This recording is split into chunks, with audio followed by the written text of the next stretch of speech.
Tudo sobre o Masters 1000 de Indian Wells, o primeiro torneio Masters 1000 da temporada, e que teremos aí João Fonseca iniciando hoje, dia 4 de março. O João já joga hoje à noite. A gente vai fazer um vídeo completo sobre o pré-jogo do João. O jogo deve acontecer por volta de 11h30, meia-noite.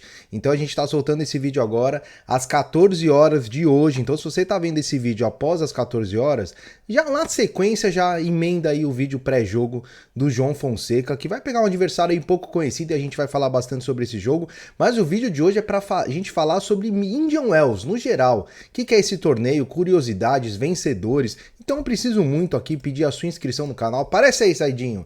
Pede a inscrição pra galera. Estamos aí buscando a marca de 7.000 inscritos e a sua inscrição e o seu like são extremamente importantes. Se puder também hypa, dá uma hypada no vídeo que ajuda a gente demais. Então vamos lá, como temos bastante coisa para falar, vamos aqui já direto para o assunto. ATP 1000 Indian Wells, 4 a 15 de março, acontece nos Estados Unidos, na superfície piso duro outdoor, ou seja, piso duro hard ao ar livre, então não é aquele piso indoor que a gente tem alguns torneios no ano. É uma chave extensa, são 96 atletas e um total em premiação superior a 19 milhões de dólares. Falando um pouco sobre o piso, é aquele piso duro que não é tão rápido, né? Então é um jogo, digamos assim, é uma boa transição do saibro para a quadradura. É um piso que o João costuma se sair muito bem, inclusive a gente vai falar da campanha do João no ano passado, para quem não se lembra, a gente vai relembrar tudo aqui para vocês. Então vamos lá falar sobre esse torneio, que é o primeiro, como eu disse, o primeiro Masters 1000 do calendário anual do ATP, e é considerado por muitos aí o quinto Grand Slam. Por sua importância, status, as instalações são de alto nível, né, infraestrutura maravilhosa, e o Vale de Coachella, que é um lugar impressionante, aí, muito bonito. Então os jogadores valorizam demais esse torneio, sendo considerado aí 9 vezes consecutiva por votação entre os próprios jogadores como torneio do ano no nível 1000. Então um torneio aí que a galera gosta muito de jogar. E temos aí como melhor resultado um vice-campeonato em 2003 com o Gustavo Kirten. Perdeu a final para o Lleyton Hewitt, então foi o melhor resultado brasileiro na história. A gente fez esse mesmo vídeo do ano passado, né? Ficamos ali tristes com a derrota do Fonseca, mas no vídeo pré-torneio a gente falou isso. Quem sabe o Fonseca não consiga aí bater esse recorde do Guga. E é um torneio que os sul-americanos costumam até que se dar bem, né? Os sul-americanos, a gente sabe, eles são melhores na quadra de saibro, na história, mas esse piso duro também alguns sul-americanos ganharam título, como o Marcelo Rios, chileno, em 1998, e o argentino Juan Martín Del Potro em 2018, então temos 2 títulos sul-americanos em Indian Wells.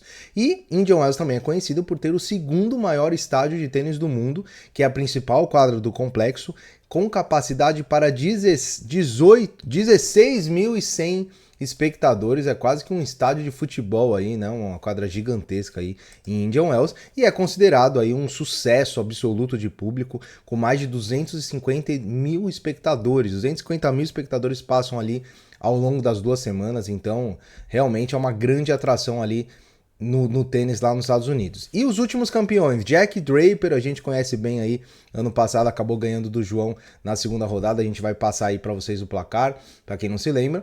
2024, Carlos Alcaraz, 23, Carlos Alcaraz, 22, Fritz e 21, Norrie. Então, eu não diria que é uma grande surpresa o Jack Draper ganhar em 2025, mas, né, quando a gente tem Carlos Alcaraz, quando tem tenistas desse nível, realmente é uma grande vitória aí do britânico, que ainda está tentando reencontrar a sua melhor forma. Ele não chega para defender o seu título no seu melhor momento. O Draper sofreu com lesões, né? Teve vários problemas aí no segundo semestre, na temporada passada, então vai ser um grande desafio para ele defender esses 1000 pontos aí.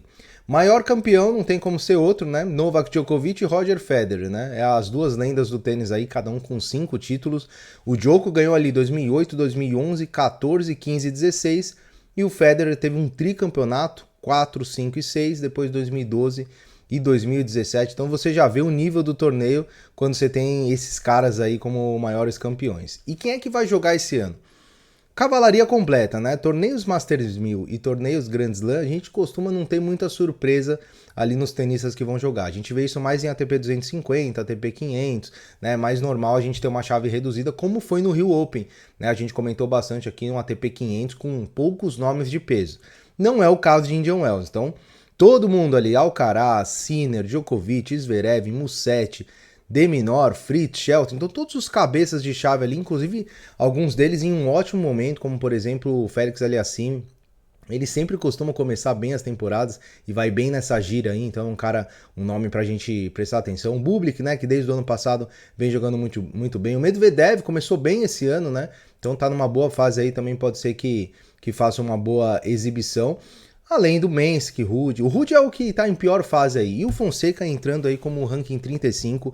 Infelizmente, né, o João não conseguiu defender os seus pontos aí no início do ano e ele acabou perdendo a possibilidade de ser cabeça de chave. E você ser cabeça de chave em um Masters 1000 é uma grande vantagem, porque você não pega outros cabeças de chave lá no início. O João teve um sorteio que eu diria assim, não foi um sorteio desfavorável, né? Foi um sorteio ok, né? Você considerar a primeira rodada, você pegar um tenista ali próximo do 100 do mundo, tá ok num torneio desse nível.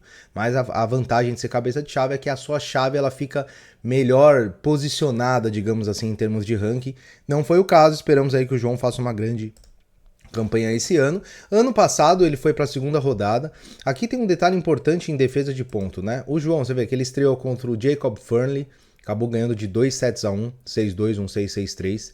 Aí na segunda rodada ele pegou o Draper e acabou perdendo 6-4, 6-0. Esse foi aquele jogo que o João jogou muito bem no primeiro set contra o Draper. Todo mundo pensou, nossa, tá jogando de igual para igual. E no segundo set ele acabou sucumbindo, ele teve algumas chances até de quebrar no primeiro set, e no segundo set ele não foi bem. O Draper que acabou se tornando aí uma pedra no sapato do João, né?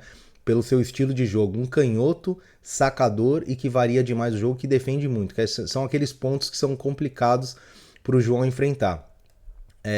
O Draper acabou sendo campeão, né? O João acabou sendo eliminado na segunda rodada, e daí ele foi para Phoenix, para o Challenger de Phoenix, onde ele foi campeão, né, em cima do Bublik na final, fez uma campanha espetacular, deixando o Nishikori pelo caminho também. Então foi uma grande campanha. Então, a pontuação que o João tem a defender, ela vai ser somada dessa primeira rodada de Indian Wells com o título de Phoenix. Então ele tem...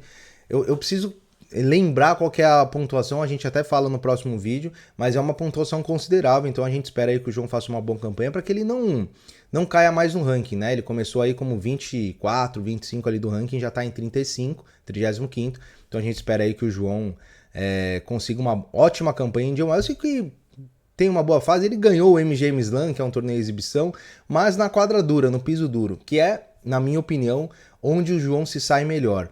Mesmo ele mesmo falando que no Saibro, onde ele foi criado e tudo mais, acredito eu que o estilo de jogo do João hoje, esse piso duro aí, até um pouquinho mais rápido, mas esse piso duro de Indian Wells, acredito que encaixe bastante com o jogo do João hoje em dia. Então a gente espera aí que ele faça uma grande campanha em Indian Wells e a gente vai soltar um vídeo aí, ó, até dei um spoiler ali, a gente vai soltar um vídeo completo sobre o pré-jogo do João na estreia em Indian Wells, certo? Um grande abraço a todos.